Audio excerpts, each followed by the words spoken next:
thank everybody for being here this morning. Senator Young and I just left one meeting, and we're here, and we've got another meeting to go to in about an hour, and then she's got another appointment in Cattaraugus County. So we're going to kind of try to keep things moving along. We have recognized one issue that we're working on, and that's the acoustics in the room. But that's an issue that we will be addressing, so my apologies if it sounds a little echoing in here, but in the future it will not. I have a few comments I'm going to make, and then I'm going to call upon Mark Thomas from the Office of Parks and Recreation to make a few comments, and then the Senator would like to speak as well. Just to give you a little history of how we got to where we are today. In 1934, Mayor Andrew Carlson, and his trustees, Ira Davis, who happens to be the grandfather of our deputy mayor, Tim Jacobson, Edward Hitchcock, Chester Helgren, and George Summers, had a meeting in a back room at the offices of the Mayville Realty. The meeting was at 9:30 p.m. on August 9th in 1934. Now you talk about 3 men in a room. That's really, three men in a room back then. Their purpose, however, was pure, and their vision was very, very clear. An opportunity was presented to these men for a substantial investment. There was a 12-acre parcel of land that had become available, and it was a vacant lakefront lot with 1,050 feet of lake frontage. With the advent of the electric refrigerator, the need for ice once harvested from Chautauqua Lake was in less demand. The Pittsburgh Ice Company, which was once a booming business in the Mayville area, employing many, many men during the winter months, was feeling the effects of this new modern appliance. Harvested ice, once shipped to Pittsburgh by rail, was becoming obsolete and no longer essential. The land owned by the Pittsburgh Ice Company was being offered for sale at a price of $6,000 for 12 acres of lakefront property. Mayor Carlson and his board wrestled with the notion of such an investment.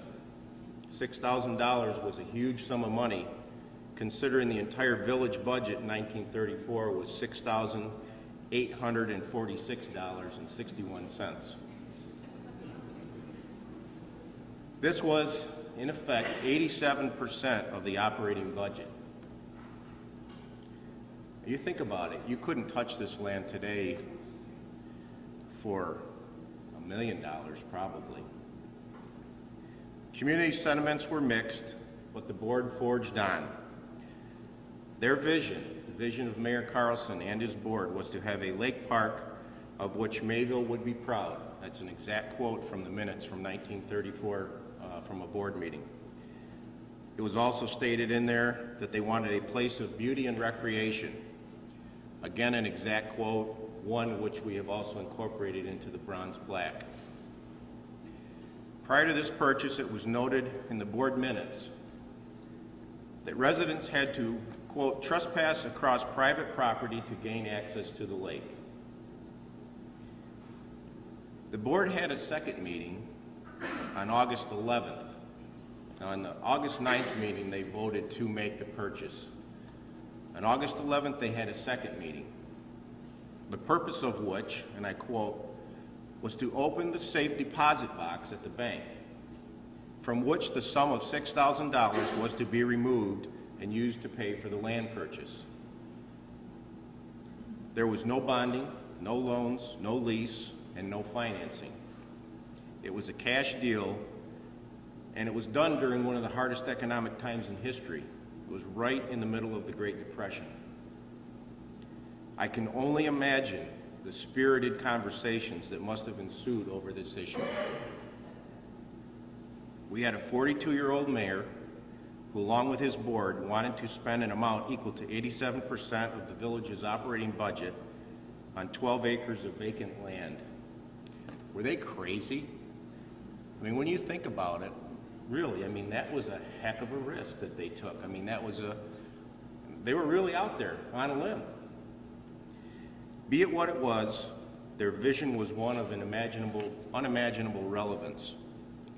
Not only did they create a public park, by doing so, they created a venue for many community and private events, a place for memories to be made. Countless weddings, picnics, family reunions, class reunions, and July 4th celebrations have been held here. Essentially, they took care of the less fortunate, both then and now. Had it not been for the vision of Mayor Andrew Carlson, I venture to say that right now we would be on private property and we would once again be trespassing.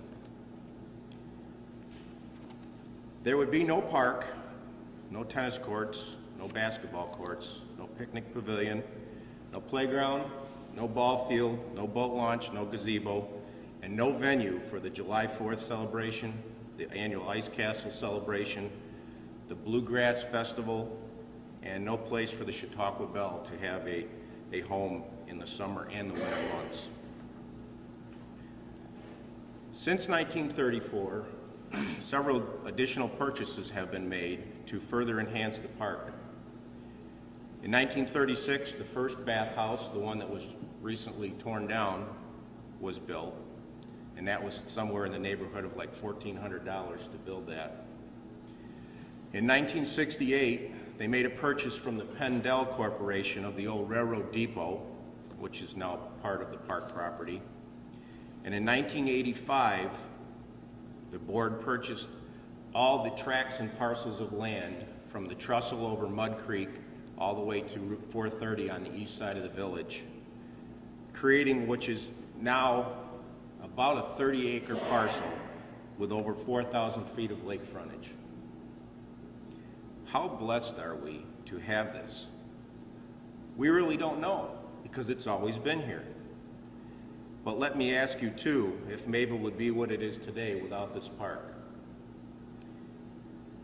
On December 1st, 2008, I had the privilege to execute documents which consisted of a contract with the Office of New York State Parks, Recreation, and Historic Preservation.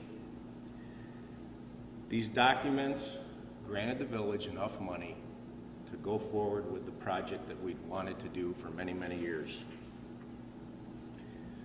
None of this would have been possible without the dedication and commitment of Mark Thomas, former county executive and now director of the Western District of the New York State Office of Parks, Recreation, and Historic Preservation. Mark's support was an integral part of the facility becoming a reality. We thank you, Mr. Thomas. You really don't know how much this means to the community. Additionally, we've had continual support from our Senator, Kathy Young. Senator Young has always been very responsive to the needs of the community. She has been a person in touch with her district. Senator Young's letter was written with heartfelt compassion. Assemblyman Bill Parment equally supported our quest. In his letter, he outlines the